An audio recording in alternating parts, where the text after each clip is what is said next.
Coach. Go ahead, Gallup. Mark, what did you see from Denver's defense down the stretch into the fourth quarter to kind of stall the offense into more isolation? Yeah, I mean, at that point in the game, it becomes more of a possession game, so it just naturally slows down, and you got to execute. I thought we did some good things on some possessions. They obviously made a couple more plays, but things we can take a look at as we go into Game 4. So overall, were you satisfied with the offensive process before the overtime? Well, first of all, on a night where we didn't shoot the ball great, I thought we manufactured really well. Like we got offensive rebounds, we got stuff in transition. We were able to attack the paint, attack the rim. So that's what you have to do when you're not making a ton of jump shots. And we did that for much of the game. In terms of down the stretch and overtime, we'll take a look at it, but it becomes an execution game at that point, trying to generate the best shots you can. It's hard for both teams, obviously, in that situation, and credit them when they did a couple more plays.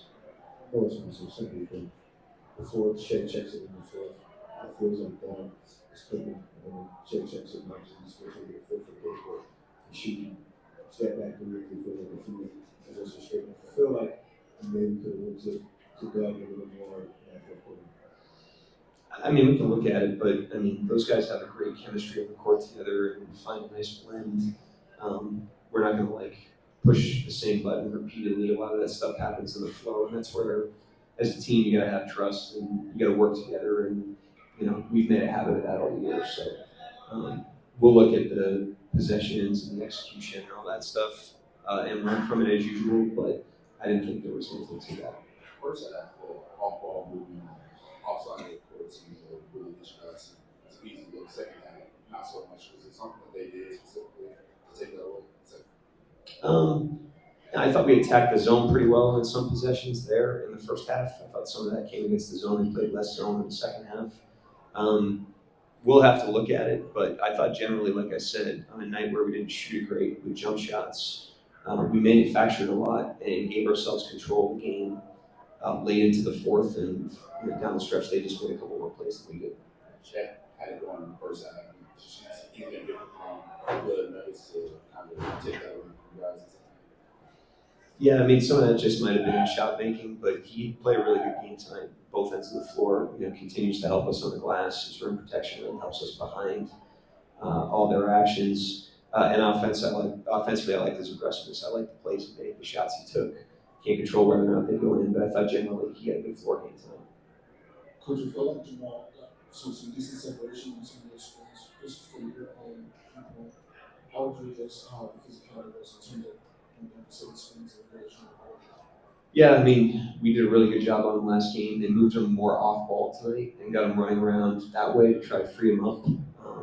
That's what good teams do, good players do. They have solutions to a lot of things, and they did a good job of shaking him free on some plays. But generally, I thought 102 points in regulation. I thought we did a pretty good job defensively on the game.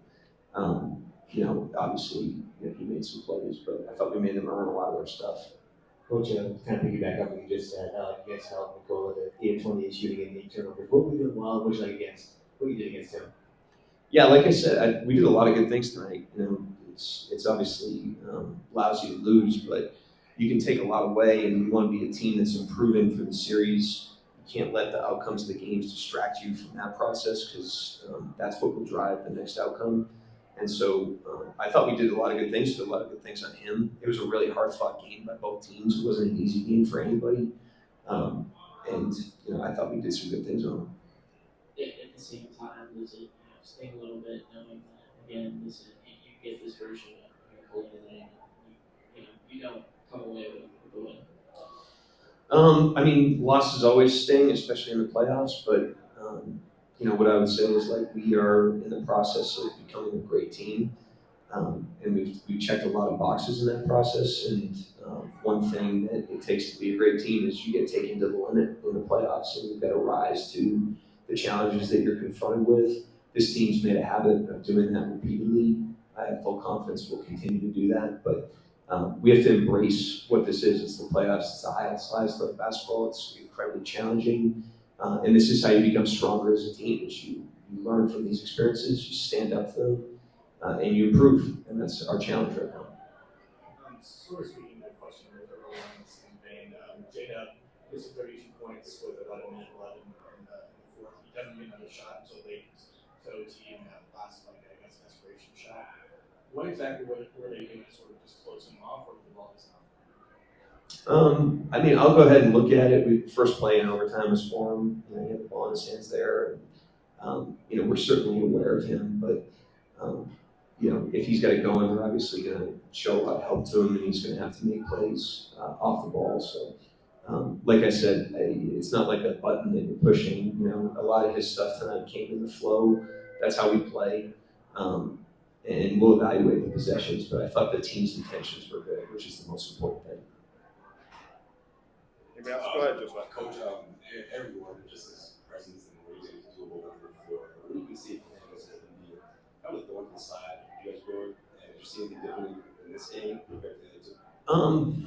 I mean, he's a really good player, first of all. So I don't think he's punching above his weight. This is who he is. He's been an incredible piece of their team for a long period of time, and he's shown up in these games. He made some big plays, big shots tonight, so we tip our hat to him. But I thought generally he did a good job of his driving tonight. We'll take a look at it, but it's going to rise to the challenge. They're a really good team. They're obviously up 2-1 in the series, and our challenge is to be a better team on Sunday. You mentioned the offensive flow. Late in games, it seems like we're a little bit of a stagnant offense. Would you attribute that more to what they're doing defensively, or tired legs, and your guys' team just playing on the minutes? Where do you think that would, I guess, improve that issue?